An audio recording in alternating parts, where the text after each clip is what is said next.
तो दोस्तों ये सबसे पहले हमने ले लिया है ये खाली रिम का पत्ता और ये हब, ये स्पोक।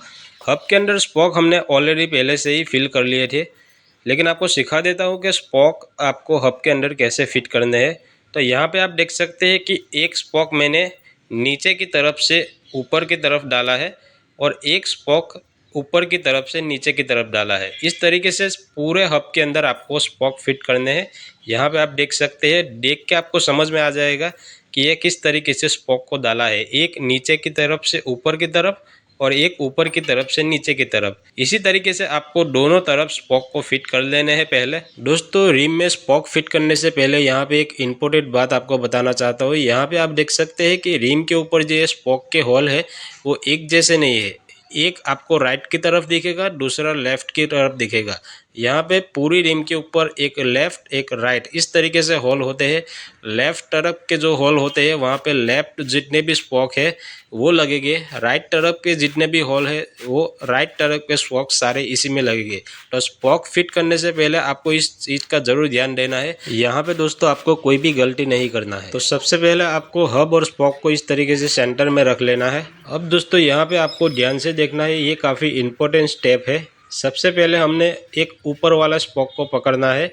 यहाँ पे आप देख सकते हैं कि मैंने एक ऊपर वाले जो नीचे से ऊपर की तरफ आया है वो एक स्पोक मैंने पकड़ा है। उसके बाद आपको 4 स्पोक उसके साइड वाले छोड़ देने हैं। सबसे पहले जो 2 नीचे वाले और 2 ऊपर वाले, ये 1 2 3 4 स्पोक मैंने छोड़ दिए हैं और 5 नंबर वाले स्पोक को आपको पकड़ लेना है इस तरीके से। 5 नंबर वाला स्पोक जो ऊपर से नीचे की तरफ गया है वो वाला स्पोक आपको पकड़ना है, बीच के 4 स्पोक छोड़ देने हैं। अब आपको इस तरीके से क्रॉस करना है, ये पहले वाला और 5 नंबर वाला, और ये जो 5 नंबर वाला स्पोक है वो पहले वाले के ऊपर से आपको निकालना है। तो इस तरीके से आपको क्रॉस करना है और बाद में आपको ऊपर वाले जो रिम के होल है उसमें फिट करना है। इसका आपको ध्यान रखना है, मैंने जो आपको पहले बताया था कि होल जो है वो अलग अलग होते हैं, नीचे वाले स्पोक के लिए अलग होते हैं, ऊपर वाले स्पोक के लिए अलग होता है। तो इसको आपको ध्यान से देखना है कि ऊपर होल है उसी में आपको ये स्पोक फिट करने हैं। तो सबसे पहले हम इस स्पोक को फिट कर दे रहे हैं। अब दोस्तों आपको स्पोक के अंदर निप्पल को चढ़ा देना है। निप्पल को ज़्यादा टाइट नहीं करना है, 3 से 4 थ्रेड ही चढ़ाना है। अगर आप ज़्यादा टाइट करोगे तो दूसरे स्पोक लगाने में आपको दिक्कत आएगी, तो आपको इस चीज़ का ज़रूर ध्यान देना है। तो यहाँ पे एक स्पोक लगा दिया है हमने, दूसरा स्पोक आपको एक होल छोड़ के लगाना है। जो बीच वाला होल है वो नीचे वाले स्पोक के लिए है, तो इसका आपको ध्यान देना है। और दूसरे स्पोक को भी हमने यहाँ पे लगा दिया है। तो इस तरीके से पूरी रिंग के स्पोक को आपको लगाना है। तो दोस्तों ये स्पोक की एक जोड़ी हमने लगा दी है, अब हम दूसरी जोड़ी लगाते हैं। तो दोबारा से हमें एक ऊपर वाला स्पोक पकड़ना है जो हमने पहले पकड़ा था, उसके एक स्पोक छोड़ने के बाद एक ऊपर वाला ये स्पोक है वो हमने पकड़ा है। बाद में बाकी के 4 स्पोक आपको छोड़ देने हैं, ठीक है। बीच वाले 4 स्पोक आपको छोड़ देने हैं और 5 नंबर वाला स्पोक पकड़ लेना है। बीच वाले स्पोक 2 नीचे की तरफ 2 ऊपर की तरफ, इस तरीके से 4 स्पोक हमने छोड़ दिए हैं और ये क्रॉस कर लिया है। 5 नंबर वाला स्पोक ऊपर रहेगा पहले वाला स्पोक से। तो इस तरीके से दूसरी जोड़ी हमारी बन चुकी है और इसे भी हमें यहाँ पे ऊपर वाले होल के अंदर फिट कर लेना है। तो यहाँ पे आपको गलती नहीं करनी है, ऊपर वाले होल के अंदर स्पोक को फिट करना है। ये हमारी दूसरी जोड़ी बन चुकी है। तो यहाँ पे आपको निप्पल को लगा देना है, 3 से 4 थ्रेड ही आपको निप्पल को चढ़ाना है, ज़्यादा टाइट नहीं करता है, ठीक है। ये 5 नंबर वाला पहले वाले के ऊपर की तरफ से हमने निकाला है और पहले वाला 5 नंबर के नीचे की तरफ से निकाला है और ऊपर के होल के अंदर हमने फिट किया है, ठीक है। अब हमें इन दोनों स्पोक के ऊपर 3 से 4 थ्रेड निप्पल को चढ़ा देना है। तो दोस्तों यहाँ पे हमारी 2 जोड़ी स्पोक की बन के तैयार है। अब हम तीसरी जोड़ी बनाते हैं। ये तीसरी जोड़ी मैं आपको बताऊंगा, उसके बाद पूरे स्पोक को थोड़ा फास्ट वीडियो में करूंगा ताकि वीडियो ज़्यादा लंबी ना हो जाए, ठीक है। ये तीसरी बार मैं आपको बता रहा हूँ। पहले वाले स्पोक को पकड़ना है, बीच वाले 4 स्पोक को छोड़ देना है, 5 नंबर वाले स्पोक को पकड़ना है, उसे हमें पहले वाले के ऊपर से निकालना है, ठीक है। ये 4 स्पोक हमने छोड़ दिए है, ठीक है। ये बीच वाले 4 स्पोक हमने छोड़ दिए, 2 ऊपर 2 नीचे वाले, ठीक है। और ये 5 नंबर वाला स्पोक हमने पकड़ा, पहले वाले के ऊपर से निकाला और ये हमने यहाँ पे रिंग के ऊपर वाले होल में फिट कर दिया है, ठीक है। अब मैं थोड़ा वीडियो को फास्ट चलाऊंगा क्योंकि लंबी ना हो जाए वीडियो।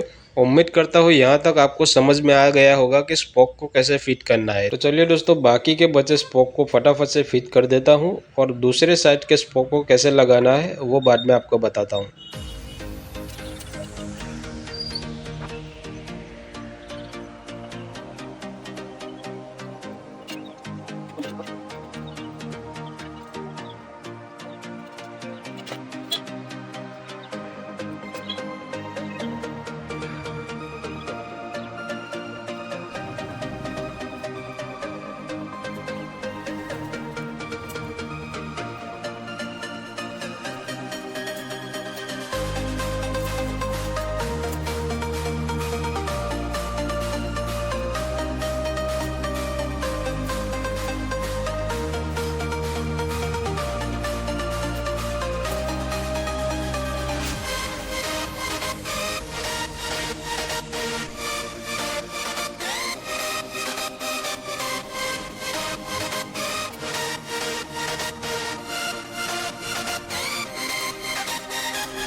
तो दोस्तों, ये सारे एक तरफ के स्पोक हमने लगा दिए हैं। चलिए अब बताता हूँ कि दूसरी तरफ के स्पोक हमें कैसे लगाने हैं। तो दोस्तों, सबसे पहले आपको इस रिम को घुमा लेना है और इस तरीके से जो भी ये स्पोक है उसको आधे आपके तरफ रखने, दूसरे सामने की तरफ छोड़ देने हैं इस तरीके से।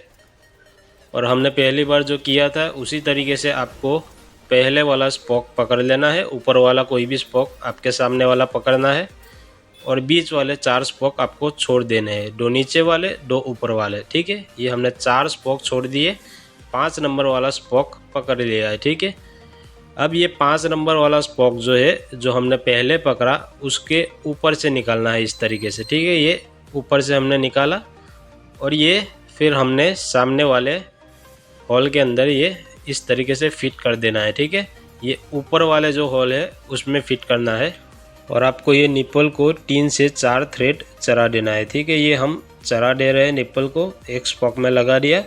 अब ये दूसरे 5 नंबर वाले स्पोक में भी निप्पल को चढ़ा दे रहे हैं।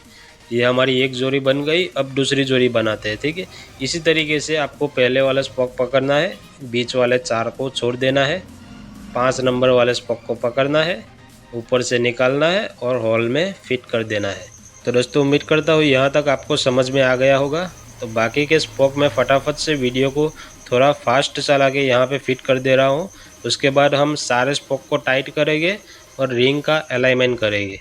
तो चलिए फटाफट से वीडियो को आगे बढ़ाता हूँ।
तो दोस्तों, फाइनली हमने सारे स्पोक अच्छे से फिट कर दिए हैं रिम के अंदर। अब मैं आपको बताता हूँ कि स्पोक को आपको कैसे टाइट करना है। तो दोस्तों, यहाँ पे आप देख सकते हैं कि स्पोक को आपको एक ही लेवल पे टाइट करना है, ना ज़्यादा टाइट करना है ना ज़्यादा लूज रखना है। ये निप्पल का जो एंड है वहाँ तक आपको स्पोक को लाना है और सारे स्पोक इसी तरीके से आपको एक ही लाइन में टाइट करने हैं।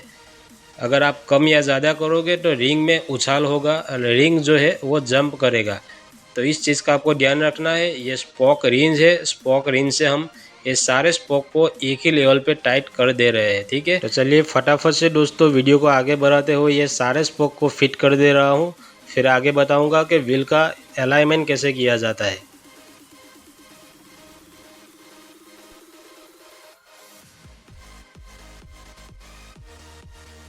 तो दोस्तों फाइनली हमारे सारे स्पोक रिम के टाइट हो चुके हैं। अब इस अलाइनमेंट मशीन के अंदर हमने रिम को फिट कर दिया है। यहाँ पे हम रिंग को सीधा करेंगे। तो यहाँ पे आप देख सकते हैं कि रिंग जो है वो लेफ़्ट राइट टकराते हुए चलता है, सीधा नहीं है। तो यहाँ पे हम सीधा करेंगे। कैसे करना है आइए बताता हूँ आगे आपको। देखिए दोस्तों, यहाँ पे जो रिम है वो राइट की तरफ टकराता है। ठीक है, ये राइट की तरफ टकराता है तो हमें लेफ़्ट साइड वाले दो स्पोक को टाइट करने हैं। जब हम टाइट करेंगे तो ये जो रिम है वो राइट साइड से लेफ़्ट की तरफ जाएगा। यहाँ पे आप देख सकते हैं कि ये अब अभी हम स्पोक को टाइट करेंगे तो ये रिम जो है वो राइट साइड से लेफ़्ट की तरफ आएगा। देखिए धीरे धीरे ये आना शुरू होगा। जैसे जैसे हम टाइट करेंगे वो वहाँ से हट के लेफ़्ट की तरफ आना शुरू होगा। हमने ये दोनों स्पोक टाइट किए, ये लेफ़्ट राइट की तरफ से लेफ़्ट की तरफ आना शुरू कर दिया है। अब यहाँ पे वो नहीं टकराता है, देखिए। ठीक है, इस तरीके से सारे रिम को आपको चेक करना है। अगर राइट वाला स्पोक ज़्यादा टाइट है तब भी ये टकराएगा, तो इसका भी आपको ध्यान रखना है।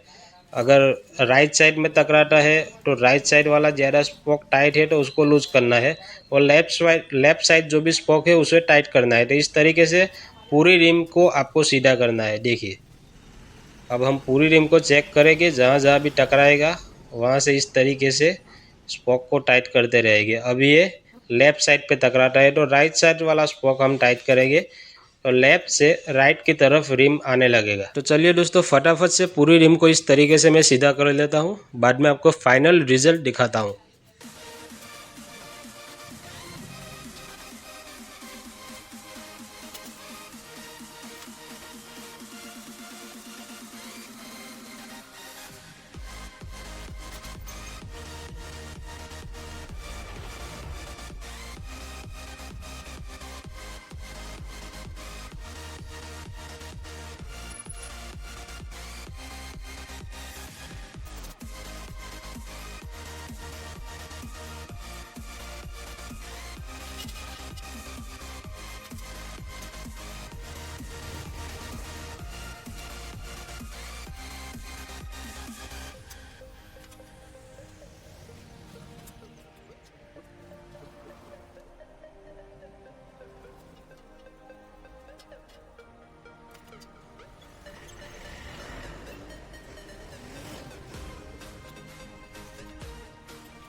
तो दोस्तों फाइनली यहाँ पे आप देख सकते हैं कि साइकिल की रिम का अलाइनमेंट बहुत ही बढ़िया तरीके से हो चुका है।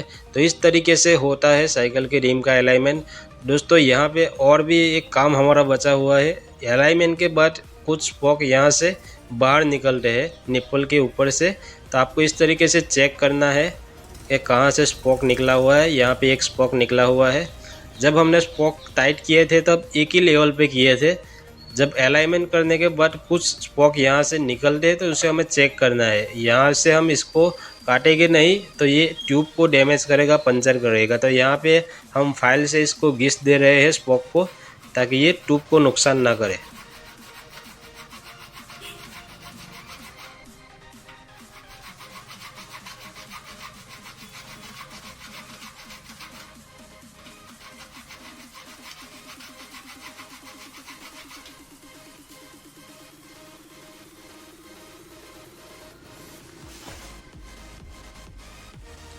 तो दोस्तों इस स्पोक को तो हमने घिस लिया है, और भी स्पोक को चेक करते हैं कि कोई बाहर तो नहीं निकला है। इस तरीके से उंगली रख के आपको पूरी रिंग के स्पोक को चेक करना है। जो भी निकला है उसे इस तरीके से फाइल से घिस देना है, ताकि हमारी ट्यूब को कोई नुकसान ना करे, ट्यूब पंचर ना हो। तो ये काफ़ी इंपॉर्टेंट पॉइंट है दोस्तों, आपको इसको ज़रूर ध्यान में रखना है। तो दोस्तों यहाँ पे हमने चेक कर लिया है और कोई स्पोक नहीं निकला है, एक ही था जो हमने घिस दिया। तो दोस्तों इस तरीके से रिम के अंदर स्पोक को फिट किया जाता है, इसका अलाइनमेंट इस तरीके से किया जाता है। मैंने आपको अच्छी तरीके से स्टेप बाय स्टेप आपको बताया है। वीडियो पसंद आई तो इसे लाइक कर देना, चैनल पर नए आए तो सब्सक्राइब भी करना। मिलते हैं नेक्स्ट वीडियो में, तब तक के लिए गुड बाय।